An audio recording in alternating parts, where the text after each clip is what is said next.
నమస్కారం నాగార్జున గారు. నమస్తే అంజీ గారు. అంబేద్కర్ గారి విగ్రహం స్టాచ్యూ ఏదైతే ఉందో దాని మీద ఇక్కడ 2 రోజుల నుంచి ఒక పెద్ద రాజకీయం జరుగుతూ ఉంది. నిజంగా అక్కడ జరిగిందేంటి, ఆ పేరు ఏదైతే ఉందో ఆ పక్కన ఆ పేరుని తొలగించేశారు. ఏది జగన్మోహన్ రెడ్డి గారి పేరుని. కానీ అక్కడ అసలు విగ్రహానికి డ్యామేజ్ చేసేస్తున్నారు, అవమానం చేసేస్తున్నారు అని చెప్పేసి ఒక పక్కన వాళ్ళు చేస్తుంటే అదే దళితులు ఎవరైతే ఈ పార్టీలో ఉన్నవాళ్ళు వాళ్ళు తిప్పి కొడుతున్నారు. ఇంకా ఇలాంటి రాజకీయాలు కొనసాగిస్తే ప్రజలు నమ్ముతారండి? కుల రాజకీయాలు జరిగినంత కాలం అంజీ గారు, ఒక కులాన్ని ఓటు బ్యాంకుగా రాజకీయ నాయకులు భావించినంత కాలం ఈ రాజకీయాలు అనేవి జరుగుతూనే ఉంటాయండి. నిజంగా మాట్లాడుకోవాలంటే అంబేద్కర్ అనేటువంటి వ్యక్తికి మీరు 200 అడుగుల విగ్రహం పెడితే మాత్రమే ఉంది, లేకపోతే 2 అడుగుల విగ్రహం పెట్టినా కానీ ఆయనకి ఏమైనా తేడా పడుతుందా? ఆయన చెప్పింది మీరు పాటించకుండా ఆయన ఏం చెప్పాడు, రిజర్వేషన్లు అనేవి 10 సంవత్సరాలకు మించి మీరు కొనసాగించొద్దు, ఉంటే దుష్పరిణామాలు వచ్చేటువంటి ప్రమాదం కూడా ఉందని ఆయన ఆ రోజే ఫోర్కాస్ట్ చేసి చెప్పారు. కానీ మన రాజకీయ అవసరాల కోసం 75 సంవత్సరాల తర్వాత కూడా మనం ఇంకా కొనసాగిస్తూనే ఉన్నాం. ఆయన చెప్పిన మాట మీరు వినకుండా విగ్రహాలు పెట్టడంలో ఉపయోగమే ఉంది. పైగా విజయవాడలో ఏదైతే మీరు విగ్రహం గురించి మాట్లాడుతున్నారో దీన్ని ఇక్కడ పెట్టడంలో కూడా కుట్రకోణం ఉందంటాను నేను. ఎందుకంటే అంబేద్కర్ స్మృతివనం లాంటిది ప్రపంచ స్థాయి రాజధాని ఏదైతే అమరావతి కడుతున్నారో దాంట్లో చాలా పెద్ద ప్లాన్ వేశారు. సో అక్కడ రాజధాని ఎప్పుడైతే ఆపేస్తున్నారో, దళితుల్లో ఎప్పుడైతే వ్యతిరేకత అక్కడ స్టార్ట్ అయిందో దాన్ని కంపెన్సేట్ చేయడానికి విజయవాడ నడిబొడ్డులో అనేక అవసరాలకి, ఎగ్జిబిషన్కి, మిగతా వాటి అన్నిటికీ ఉపయోగపడుతున్నటువంటి స్వరాజ్ మైదాన్ అంటారు అక్కడ, దాన్ని పీడబ్ల్యూడీ గ్రౌండ్స్ అంటారు, దాన్ని దీనికోసం చేశారు. సరే, ఏదైనా సరే రాజ్యాంగం నిర్మాత ఎవరైతే ఉన్నారో ఆయన అందరు గౌరవిస్తారు కాబట్టి ఎవరు సరే దాని గురించి చేయలేదు.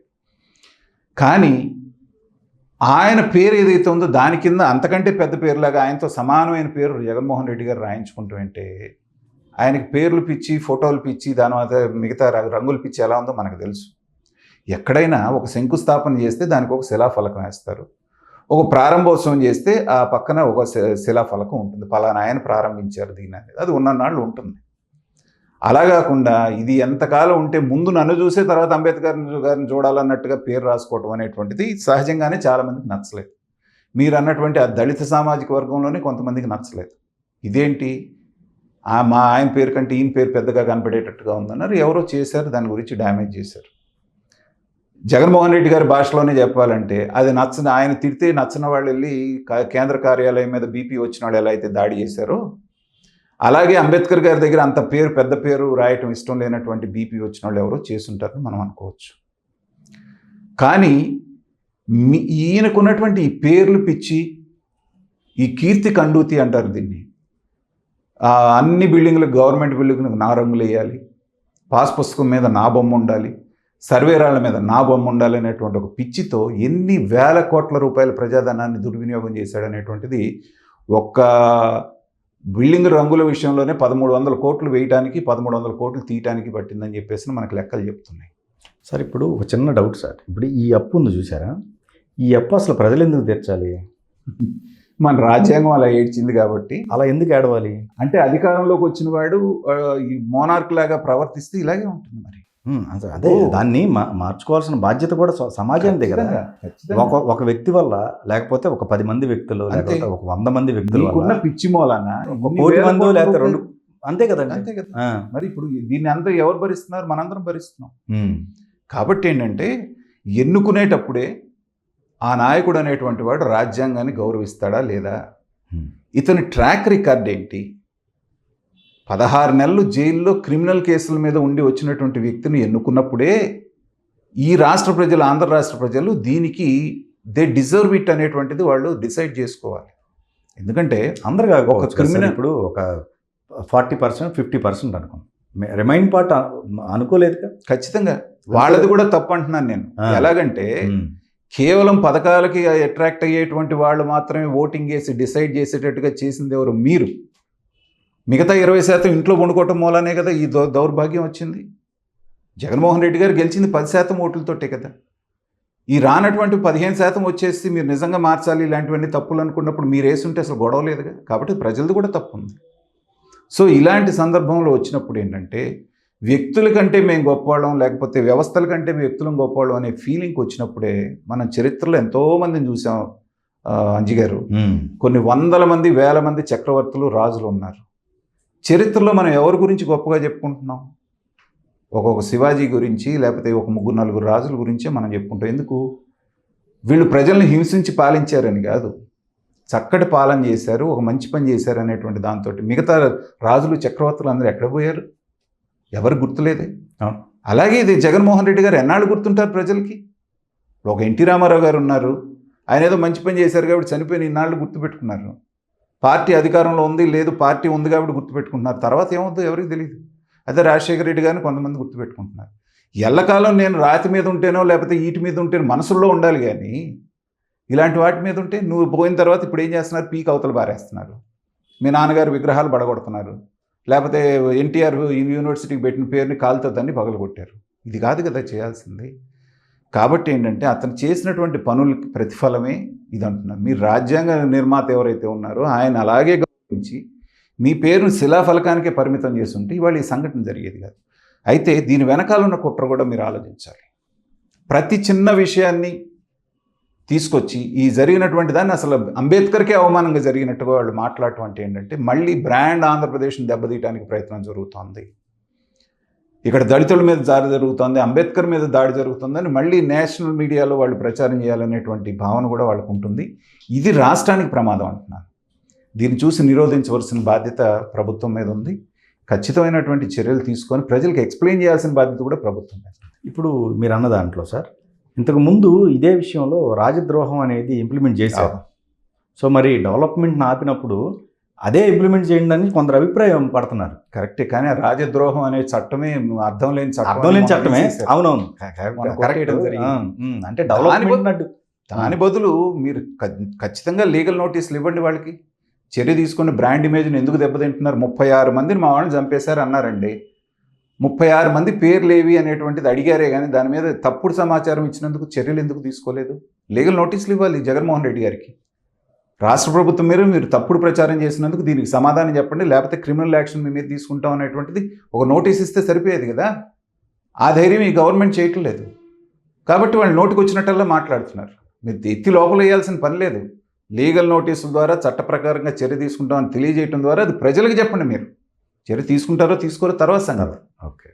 సో ప్రతిదానికి కౌంటర్ వచ్చుద్దన్నప్పుడు జాగ్రత్త పడతారు, లేకపోతే ఇలాగే ఉంటాయి. అండ్ ఇంకోటండి, 400 కోట్ల రూపాయలు పెట్టి అంత విగ్రహానికి పెట్టే బదులు ఆయన ఆశయాలకు సంబంధించి ఆ పేద ప్రజలకి ఆ డబ్బు పంచితే ఒక 400 కుటుంబాలు బతికే బ్రహ్మాండంగా. అసలు ఈ పెద్ద పెద్ద విగ్రహాలు పెట్టడం అనేటువంటి పిచ్చి ఏదైతే ఉందనండి, వీళ్ళ రాజకీయ ప్రయోజనాల కోసం పెట్టుకోవటమే. కానీ ఒక్కటి అంజి గారు, వాళ్ళు ఎన్ని మాటలన్నా చెప్పనివ్వండి, ఇక్కడ కేసీఆర్ గారు పెట్టినా అక్కడ జగన్మోహన్ రెడ్డి గారు పెట్టినా ఆ దళిత ఓటు బ్యాంకుని వాళ్ళు కన్సాలిడేట్ చేసుకోవడానికి పెట్టారా, లేకపోతే ఈ అంబేద్కర్ మీద భక్తితో పెట్టారా? ఓటు బ్యాంక్ రాజకీయమేగా. అంతేగా. మీరు అంత విగ్రహాలు పెట్టినంత మాత్రాన ప్రజలు మిమ్మల్ని ఏమైనా గెలిపించారా? ఇక్కడ కేసీఆర్ గారు అయితే 10 లక్షల రైతు బంధు కూడా ఇచ్చారు కొంతమందికి, అయినా కూడా ఓడిచ్చారు కదా. ఇక్కడ నాగార్జున గారు, నాకు ఒక డౌట్ సార్ ఎప్పటి నుంచి. ఇది ఎట్లా అంటే ఏ వ్యక్తులైతే ఎవరైతే దళితులు ఉన్నారో వాళ్ళ దగ్గర నుంచి ఒక స్ఫూర్తి, మమ్మల్ని మేము కాపాడుకోవాలి, మమ్మల్ని మేము ప్రొటెక్ట్ చేసుకోవాలి, మేము డెవలప్ కావాలి అని వాళ్ళల్లో రాకుండా వాళ్ళని అడ్డం పెట్టుకొని కొంతమంది ఎదుగుతూ ఉన్నారు. వాళ్ళ క్యాస్ట్ కూడా కాదు. అవును, రాజకీయాల్లోనే ఇవి జరుగుతున్నాయి సార్. ఇది వాళ్ళు ఎప్పుడు అర్థం చేసుకుంటారు? అదేనండి చిన్న లాజిక్ పాయింట్ సార్. మీరు చూడండి, వాళ్ళని అడ్డం పెట్టుకున్న ప్రతి సందర్భంలో చాలామంది ఎదిగారు. ఖచ్చితంగా వాళ్ళు ఎదగలేదండి. మళ్ళీ విజయానికి తోడ్పడేటువంటి పావుల్లాగా ఉపయోగపడ్డారు, కానీ రాజ్యాధికారం వైపు ఎక్కడే వచ్చారు. దానికి కారణం ఏంటంటే వాళ్ళలో చైతన్యం రావాలి. మీరు ఒక కప్పని బావిలో వేసి దానికి కావాల్సిన సమస్త సౌకర్యాలు అక్కడ కల్పిస్తూ ఉంటే నాకు ఇది జాలు అనుకుంటుంది అది. Okay okay. బయట ఎంత ప్రపంచం ఉంది, బయట మిగతాది ఎంత బెనిఫిట్ పొందుతున్నారు, ఎన్ని ఇవి జరుగుతున్నాయి వాళ్ళకి అనవసరం. అలాగే ఏం చేశారంటే ఈ దళిత నేతలు ఎవరైతే ఉన్నారో వాళ్ళందరినీ కూడా వీళ్ళు ఏదో ఒక పార్టీకి కొమ్ముగాయటం వాళ్ళు. సో ఏదో ఒక పార్టీని గెలిపించేటువంటి ఇన్స్ట్రుమెంట్స్ లాగా వాళ్ళు ఉపయోగపడుతున్నారే కానీ చాలామంది మొన్న కాపులు కూడా మొన్న అనుకున్నది ఏంటి, 24% మంది మనం ఉన్నాం, రాజ్యాధికారం వేరే వాళ్ళకి ఇవ్వడానికి పనికొస్తున్నామే కానీ మనం ఎందుకు తీసుకోలేము అనేటువంటిదే కదా వాళ్ళ ఒక చైతన్యం. చైతన్యం. వేరే సరే, కూడా రావాలి. మొదటి మెట్టుగా మా నాన్న డిప్యూటీ చీఫ్ మినిస్టర్ని చేసుకుందాం. రైట్. కాబట్టి ఎప్పుడు కూడా మనం ద్వేషించేటువంటి రంగా గారి గొడవలప్పటి నుంచి కాపు కమ్మకు పడదు. అయినా కూడా లార్జర్ ఇంట్రెస్ట్ ప్రకారంగా ఐక్యం అవ్వాల.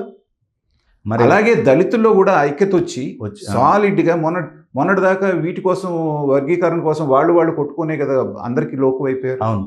వీళ్ళందరూ కట్టుగా ఉండి నాయకులు ఏం చెప్పినా సరే మేమంతా ఒక బాట మీద ఉంటాము అంటే రాజ్యాధికారం ఏదో ఇవాళ కాకపోతే రేపైనా వస్తుంది. అవును. అలా కాకుండా ఈ వర్గాల వాళ్ళని ఈ ప్రత్యర్థి మీద ఉంటే ఎస్సీ ఎస్టీ కేసు పెట్టించి వాళ్ళని లోపల ఇచ్చడానికి వీళ్ళని ఇన్స్ట్రుమెంట్గా వాడుతూ ఇప్పుడు ఎస్సీ ఎస్టీ కేసులో 80% కేసులు కేవలం ఫేక్ కేసులే. అవును. వీళ్ళని దానికి ఉపయోగిస్తున్నంత కాలం వీళ్ళకి రాజ్యాధికారం ఎక్కడి నుంచి వస్తుంది? కాబట్టి అగ్రవర్ణాల చేతిలో పావులు కాకుండా వీళ్ళంతటా వీళ్ళు ఆలోచించుకొని మనం కూడా ఒక స్టాండ్ తీసుకుందాం అన్న రోజున ఆ శక్తిని ఆపేటువంటి శక్తి ఎవరి దగ్గర లేదు. ఓకే. సో అది వాళ్ళు రియలైజ్ అవ్వాలి. అంబేద్కర్కి ఒక విగ్రహం కట్టించినంత మాత్రాన్ని మీరందరూ ఒక పార్టీకి వెళ్ళిపోతే ఇంకా మీరు అక్కడే ఉంటారు, ఎక్కడికి వస్తారు? సో అంబేద్కర్ గారి పేరు పెట్టి మీ మధ్యలో గొడవలు పెట్టి మీ మధ్యన అగ్రవర్ణాల మధ్యన గొడవలు పెట్టి ఇప్పుడు అంబేద్కర్ కోనసీమ జిల్లా అంటే తగలబడిపోయింది. పచ్చటి కోనసీమ గొడవలంటే తెలియనటువంటి కోనసీమని కావాలని చెప్పేసి అక్కడ చిచ్చు పెడితే మీరు కొట్టుకు తెచ్చారు. వాళ్ళకి కావాల్సిన లబ్ధి పొందింది.